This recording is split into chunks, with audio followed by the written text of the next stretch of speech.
Can you picture it?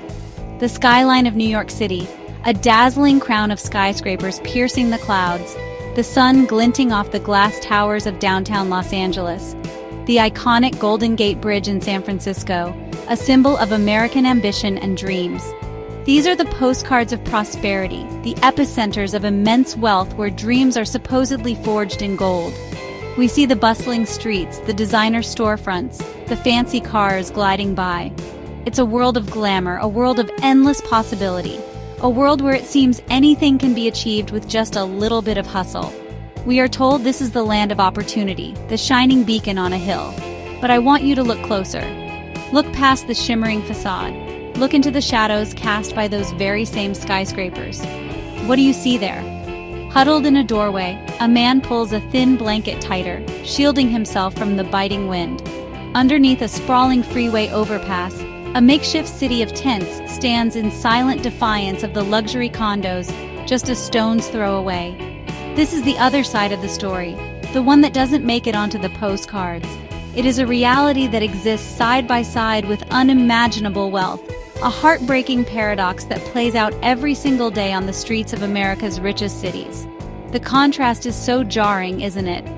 One moment you are walking past a restaurant where a single meal costs more than what some people have to their name for an entire month. The next, you are stepping over a person sleeping on a piece of cardboard, their worldly possessions stuffed into a single plastic bag. This isn't a scene from a developing nation struggling with resources. No, this is happening right here, in the United States of America. It is a hidden crisis unfolding in plain sight, a tale of two cities coexisting in the same space, but living in entirely different worlds. How can so much abundance live right next to so much desperation? It is a question that should haunt every single one of us. It forces us to confront an uncomfortable truth about the society we have built. We celebrate success, we admire wealth, but we have become experts at turning a blind eye to the suffering that lives in our own backyard. We walk faster, we look away, we put in our headphones to drown out the silence of their struggle. But their presence is a powerful testament to a dream that has, for too many, become a living nightmare. When we think of homelessness, what image comes to mind? For many, it is a vague, faceless stereotype. But the reality is so much more complex, so much more human. These are not just statistics, they are people with stories, with pasts, with families, and with dreams that have been shattered. They are our fellow human beings. Let me tell you who they are. They are the veterans who fought for our country, who wore the uniform with pride, only to come home to a different kind of battle. A battle against PTSD, against unemployment, against a system that failed to catch them when they fell. They are the single mothers who made the impossible choice between paying the rent and buying food for their children. They are the women fleeing domestic violence with nothing but the clothes on their backs and their children in their arms, searching for a safe haven that is too often out of reach. Look into their eyes and you will see a fierce determination to protect their little ones, even as their own hope wears thin. They are the young people aged out of the foster care system, pushed into the world at 18 with no safety net, no guidance, and no place to call home. They are the elderly, whose social security checks are not enough to keep up with the soaring cost of living, forced onto the streets in their golden years. They are individuals battling severe mental illness, abandoned by a healthcare system that has criminalized their condition instead of treating it with compassion and care. They hear voices no one else can hear and see things no one else can see, navigating a terrifying internal world while trying to survive in a harsh external one. They are not lazy. They are not choosing this life. They are trapped. Each person has a unique journey, a series of unfortunate events, a cascade of systemic failures that led them to this point. A lost job, a medical emergency without insurance, a family breakdown, a landlord who doubled the rent overnight. These are not extraordinary circumstances. They are the fragile threads that hold many of our lives together. For the people on the streets, those threads have snapped one by one until there was nothing left to hold on to. They are not the homeless. They are people who are experiencing homelessness. And that is a world of difference. This is a truth that can be hard to swallow. The crisis of homelessness in America's wealthiest cities is not an accident. It is the result of a system that has fundamentally failed its most vulnerable people. It is the consequence of choices we have made as a society, choices about who we value and who we leave behind. We have built an economy that often prioritizes profits over people, where the gap between the rich and the poor has grown into a vast, unbridgeable chasm.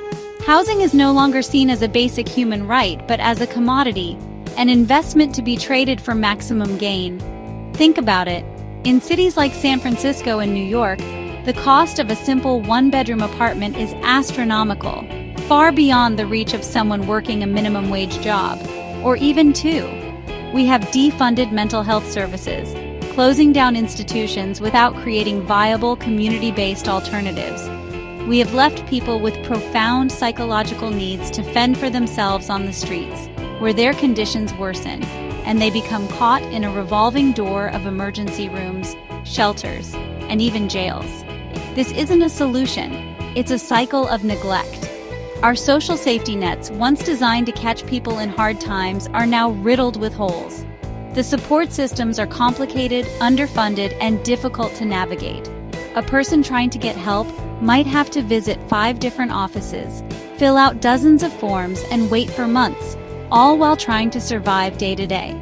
Imagine the sheer exhaustion of that process. Imagine trying to find a job without a permanent address, without a place to shower, without a clean set of clothes. The system, rather than helping, often creates more barriers, making it nearly impossible for someone to get back on their feet. We have laws that make it a crime to be homeless, ordinances that prohibit sitting or sleeping in public places. These laws don't solve the problem, they just push people from one street corner to another. They make them more invisible. It's a cruel irony.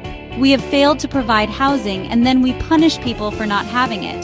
This isn't just a failure of policy, it is a failure of compassion.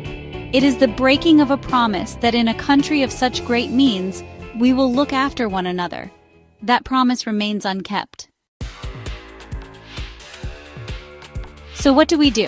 Where do we go from here? The first step, the most important one, is to see. Truly see. We have to make the invisible visible again. We have to stop walking by and start looking into the eyes of the people we pass on the street, to acknowledge their humanity, to recognize that the person sitting on that cold pavement is someone's son, someone's mother, someone's sister, someone's child. Their story could have been our story, with just a few different turns of fate. This is not about pity, it is about empathy. It is about connection. This conversation needs to get louder. It needs to move from the quiet whispers of our conscience into the open spaces of our communities, our city halls, and our national discourse. We have to ask the hard questions. Why are shelters overflowing? Why is affordable housing so scarce? Why are our veterans sleeping under bridges? We must challenge the narrative that this is an unsolvable problem or that these individuals are to blame for their circumstances. This is a collective crisis, and it demands a collective response from all levels of our society. Awareness is the first spark of change. When we are aware, we can no longer plead ignorance. We are compelled to act. It can start small. It can be a simple act of kindness, a bottle of water, a warm meal, a pair of socks. It can be volunteering at a local shelter or supporting organizations that are on the front lines of this crisis, doing the hard, heart-wrenching work every single day. It can be using your voice, your platform, your vote to advocate for policies that create real, lasting change. Policies that focus on housing first, on mental health care, and on human dignity. So I want to ask you, what are your thoughts on this? Do you believe this crisis is being ignored? Share this message, talk about it with your friends, your family, your colleagues. Let's start a conversation that is so loud it cannot be ignored. Let's lift the veil of invisibility and bring these stories out of the shadows and into the light. Because change only happens when we all decide that enough is enough. And for the millions of our neighbors without a home, That time is long overdue. Let's be the generation that decides to finally see them.